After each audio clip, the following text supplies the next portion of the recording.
is Dr. Sridhar, back to you with another video session on some of the fundamental problems associated with the DC machines.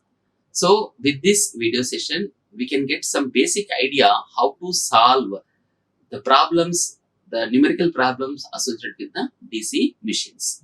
So in today's video session, I'm going to take two problems, and I hope these problems definitely helpful for us to get some awareness about the basic design of the armature and how these conductors will be placed in the armature and types of the DC machines. So let us start with a basic problem, that is a 4-pole generator having wave-wound armature winding has 51 slots, each slot containing 20 conductors, and what will be the voltage generated in the machine when driven at 1500 rpm, assuming the flux per pole to be 7 milliwebers. So this is a basic problem, because this now finally what he want to know is what will be the voltage generated in the machine. So no matter whether it is a generator or motor, because in the generator and in the motor, the voltage generated in the armature.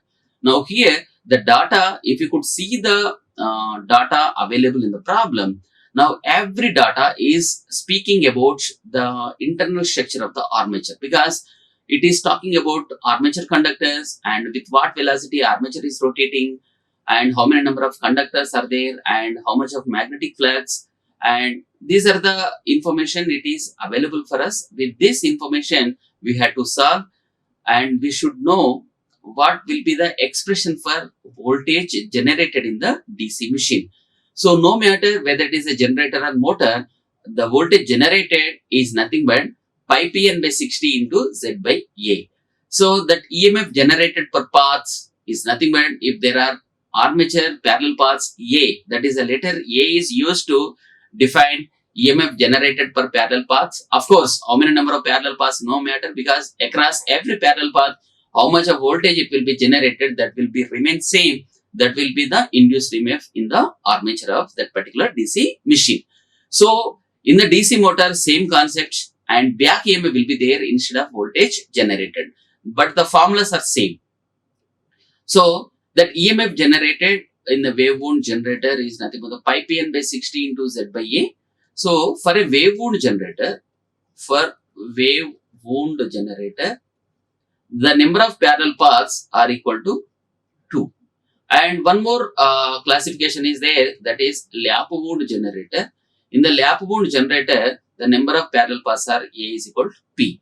So here pi is nothing but the magnetic flux, and Z is nothing but the number of armature conductor, and N is nothing but with what velocities that armature is revolving. 60 is constant, P is nothing but the number of magnetic poles, and A is nothing but the number of armature parallel paths. This armature parallel paths, it will be decided by what type of wounding we are going to take, whether it is wave wound or lap wound. In the lap wound, the condition is nothing but number of armature parallel paths are equal to number of magnetic poles. In the wave wound, the number of armature parallel paths are equal to 2. So this is the two conditions we have to use to simplify or to calculate that induced EMF. So EG is equal to pi p n by 60 into Z by A. Here this is the wave wound generator. Now if it is a wave wound generator, straight away you have to write A is equal to 2. Now this 2 and this 60, so 60 into A. Now whenever it is required, you have to substitute A with 2.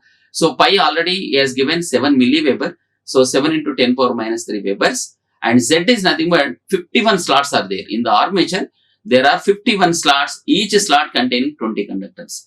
Suppose now if you are taking a armature like this, now this is the one slot. So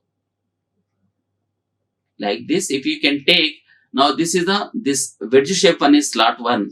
Now this gap is nothing but the slot 2. Like that, there are 51 number of slots are there. So every slot consisting of 20 conductors, means in this smaller area, again there are 20 number of conductors are there. So what could be the total number of conductors the armature will have? That is 51 into 20, because 51 such slots are there. Every slot is consisting of 20 conductors. So 51 into 20 is nothing but 1020 number of conductors. And here A and P, because it is a wave wound winding, it is not correct. This is nothing but the 2 only.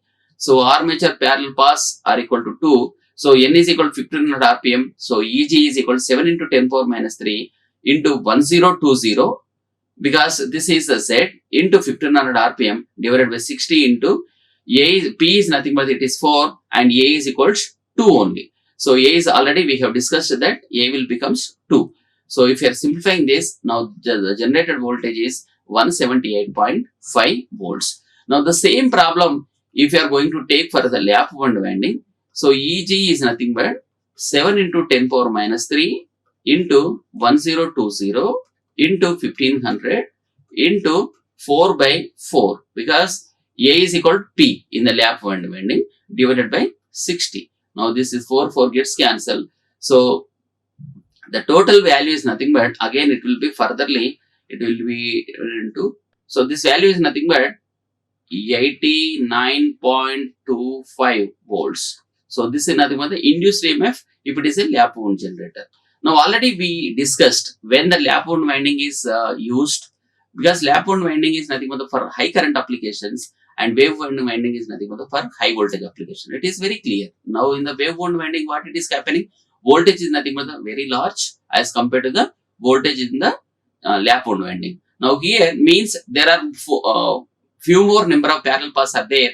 So parallel paths goes on increasing means current will be increased. So this is the intention of taking wave wound and lap wound winding.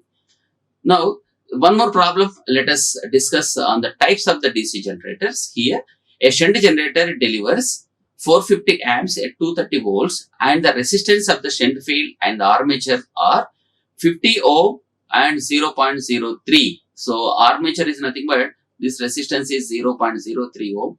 So this is the RA value, and calculate the generated EMF. How much of voltage it will be generated. Now if you could see the previous problem, there they have given completely about the internal parameters like number of conductors, number of slots and rotation of the speed. Here also they are asking us to find out generated EMF only, but they have given in different values, like they have mentioned shunt field resistance and armature resistance and supply voltage, etc., etc. We were provided. So with the help of or by using this particular data, let us calculate whatever the generated EMF in the armature.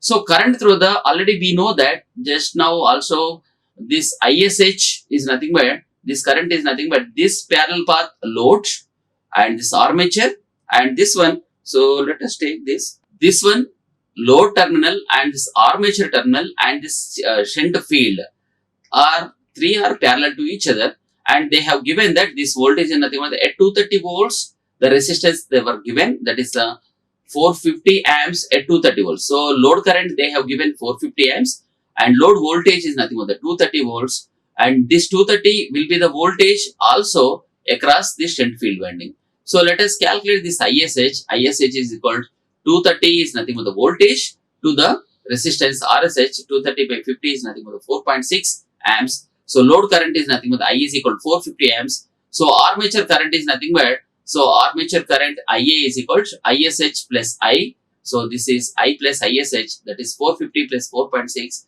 So 450 4.6 amps. So in our some of the previous videos, many times we have discussed that shunt field current is very less as compared to the armature and as compared to the load current or line current, because we have approximated in some of the cases by ignoring the shunt current. Because now here also you can see if the load current is 450 and the shunt field current is 4.6. So this 4.6 is almost of all as compared to this 450, it is equal to 0. So this only made us to approximate the shunt field current is very small as compared to the load current or armature current.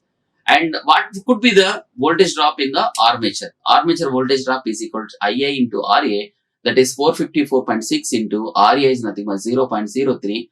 So the total voltage is nothing but 13.6 volts. That will be the drop across this armature. Now generated EMF EG is equal to terminal voltage, because we know the drop in the armature, we know the current and everything, and we know the voltage across the load. And if you are applying the Kirchhoff voltage law for this particular simple loop, right hand side loop with armature and the loads, and it is very clear that the terminal voltage plus drop, it will be the voltage generated by the generator, because this is a generating source, this is the consuming point, this is the load, and this is the generating point. So whenever it is generating, there will be some drop, and then the remaining one is nothing but it will go to the load. So generated voltage is equal to the terminal voltage plus drop. So terminal voltage is equal to V, and armature drop is equal to IA into RA. Now already we calculated, we know the value of V, that is 230 plus IA RA is nothing but 13.6. So this generator voltage is 243.6 volts. So this is the one way of calculating EMF generated in the armature. And I hope these two problems helpful for us to getting the solution for different generator associated problems. And if the data is given, how we can calculate the voltage generated in the armature, and how can we calculate various currents in the various branches. Thank you very much. Thank you for watching this video. Like, share and subscribe. Hit the bell icon for more updates.